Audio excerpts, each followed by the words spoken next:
Hello everyone and welcome to this video. हम chemical kinetics पढ़ रहे थे और आज हम डिस्कस करेंगे first order reaction. First order reaction या प्रथम कोटि अभिक्रियाएं। प्रथम कोटि की अभिक्रियाएं वह होती है जिसमें अभिक्रिया का वेग अभिकारक की सांद्रता की प्रथम घात के समानुपाती होता है, या when the reaction rate depends on the first power of the concentration of a single reactant, it is considered to be the first order। इसके एग्जाम्पल हैं एब्जॉर्प्शन, डिस्ट्रीब्यूशन, एलिमिनेशन और बहुत सारी reaction.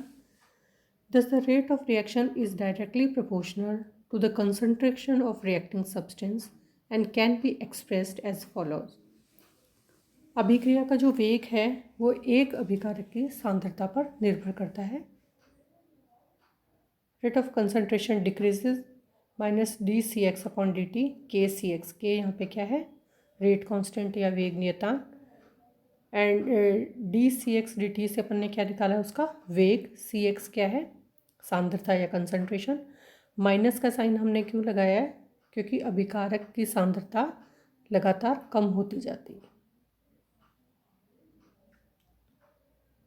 When the reaction rate depends on the first power of concentration of a single reactant, it is considered to be first order।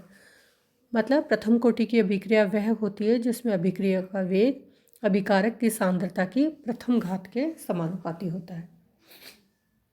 If concentration of a reactant X is A at the beginning of the reaction, जब हमने कोई अभिक्रिया start की तो हमारा कोई reactant था, कोई हमारा अभिकर्मक था X, और उसकी शुरुआत में जो सांद्रता थी वो कितनी थी, small a। when t equals to 0, starting में थी। स्टार्टिंग कब होता है, जब t हमारा 0 था, मतलब time. And if amount that has reacted after time t is denoted by x, और मान लीजिए t टाइम के बाद में जो रिएक्शन हो चुकी वो अमाउंट है हमारा x, then amount of x remaining at time t will be, अब टाइम t के ऊपर जो बाकी बचा हुआ a है वो कितना हो गया। स्टार्टिंग में हमारा a था, x ने रिएक्शन कर ली तो बचा कितना, a माइनस एक्स। तो अब आगे जो रिएक्शन होगी तो अब रिएक्शन कौन करेगा, a माइनस एक्स। शुरू में रिएक्शन किसने की थी, a ने। t टाइम के बाद में जब x रिएक्शन हो चुकी तो अब आगे रिएक्शन कौन करेगा, a minus x. Therefore minus dCx/dt equal to k a minus x. अब हम कंसंट्रेशन क्या लेंगे, a की जगह a माइनस एक्स। अब हम इक्वेशन को रीअरेंज कर रहे हैं। जो हमारी x वाली कंसंट्रेशन है हम उसको हम एक तरफ ले आएंगे, dCx divided by a minus x equal to minus k dt। Integrating equation between time limit 0 to t। अब ये जो इक्वेशन हमने dx/dt के फॉर्म में लिखी है वो तो हम छोटे छोटे समयांतराल के लिए लिखते हैं। तो जब हम इसको पूरी इक्वेशन को पढ़ना चाहेंगे तो हमें क्या करना पड़ेगा, उसको इंटीग्रेट करना पड़ेगा, समाकलित करना पड़ेगा। तो हमने उसको समाकलित किया है और लिमिट क्या है, 0 से लेकर के t के बीच में।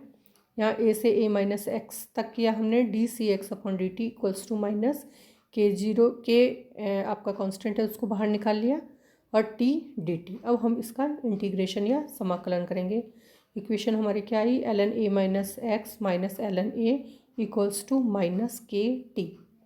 अब ln को हमने किस में चेंज कर दिया, लॉग में। तो log a minus x minus log a equals to minus k t upon 2.303। इस इक्वेशन को हमने रीअरेंज करके कैसे लिखा, log a minus x equals to, log a को हम इस तरफ ले गए, log a minus k t upon 2.303। अब ये इक्वेशन किस तरीके से हो गई, हमारी लीनियर इक्वेशन की तरह हो गई। लीनियर इक्वेशन क्या है हमारी, y is equal to m x plus c. If first order law is obeyed then a graph of log a minus x versus t will give the straight line with slope of minus k upon 2.303 and an intercept of log a at t equals to 0। ठीक है, अगर कोई भी जो हमने experiment किया हमारा, उस एक्सपेरिमेंट के आधार पर हमने एक ग्राफ बनाया। किस किस के बीच में ग्राफ बनाया हमने, log a माइनस एक्स और टाइम के साथ में। तो हमने जो अभी लीनियर रिलेशनशिप वाली अपनी इक्वेशन पढ़ी थी y is equal to m x plus c, उसके अकॉर्डिंग स्ट्रेट लाइन आएगी जिसका स्लोप क्या हो जाएगा -k/2.303। देखिए ये हमने log a माइनस एक्स ले लिया अपना, यहाँ हमने टाइम ले लिया, ये हमारा ग्राफ बन गया और ये हमारा स्लोप आ गया -k/2.303। तो अगर हमें एक्सपेरिमेंटली ये प्रूव करना हो, हमें प्रयोग द्वारा ये प्रूव करना हो कि जो डाटा हमें दिया गया है वो फर्स्ट ऑर्डर रिएक्शन का है, तो हम उसके लिए क्या करेंगे, हम उससे log a माइनस एक्स और टाइम के साथ में एक ग्राफ बना लेंगे और उसका हम स्लोप निकालेंगे और इस स्लोप से हम k की वैल्यू निकाल देंगे। अगर इससे हमारी वैल्यू सही आ रही है तो इसका मतलब ये रिएक्शन क्या है, हमारी फर्स्ट ऑर्डर रिएक्शन। अब ये जो इक्वेशन थी, इस इक्वेशन को अपन ने रीअरेंज किया, k equals to 2.303/t log of a/a minus x. ये वाली इक्वेशन है फर्स्ट ऑर्डर के लिए, जिसको हम क्या बोलते हैं, समाकलित वेग समीकरण, या हम इसको क्या बोलते हैं, प्रथम कोटि की अभिक्रिया का गतिक समीकरण, काइनेटिक इक्वेशन, या फिर इंटीग्रेटेड रेट इक्वेशन।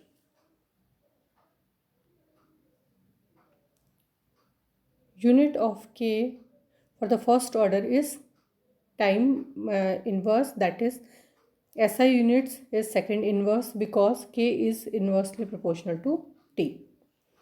अब हम इनकी हाफ लाइफ निकालते हैं या अर्ध आयु।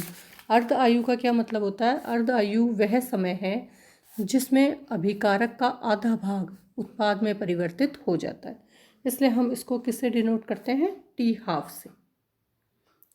The half-life of a drug is the time required for 50% of the drug to degrade and can be calculated as follows।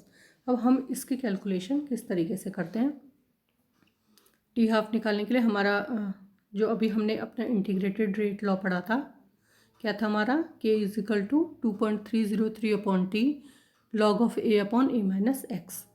उसी को हम देखते हैं, t की जगह हमने यहाँ क्या लिख दिया, T half 2.303/k log of, अगर मान लीजिए स्टार्टिंग में हमारा 100 था और हम क्या करें 50% डिग्रेड हो गया, तो कितना हो गया 50, a माइनस एक्स, ए हमारा 100 था तो a माइनस एक्स कितना हो गया हमारा 50। अब सॉल्व करेंगे, 2.303/k log 2 की हम यहाँ पर वैल्यू पुट करेंगे, ये कितना आ जाएगा 0.693/k। ये क्या होता है, फर्स्ट ऑर्डर रिएक्शन के लिए हाफ लाइफ। ये बहुत इंपॉर्टेंट फार्मूला है क्योंकि हमारे बहुत सारे न्यूमेरिकल्स इसी पे बेस होते हैं। इसमें जो इंटरेस्टिंग बात आपको ध्यान में रखनी है वो क्या है कि फर्स्ट ऑर्डर रिएक्शन की जो हाफ लाइफ है वो कंसंट्रेशन पे डिपेंड नहीं करती, सांद्रता पर निर्भर नहीं करती, क्योंकि हमें यहाँ पे अपने फार्मूला में नज़र आ रहा है कहीं पर भी यहाँ पे C नहीं है, इसका मतलब ये सांद्रता के ऊपर निर्भर नहीं करती। अब ये जो ड्रग्स और फार्मास्यूटिकल फील्ड होता है उनके लिए है, हमारे लिए ज़्यादा काम की चीज़ नहीं है। एक बार अपन देख लेते हैं। In the pharmaceutical field the time required for 10% of the drug to degrade is an important value to know since it represent a reasonable limit of degradation of active ingredients, the T10 value can be calculated as.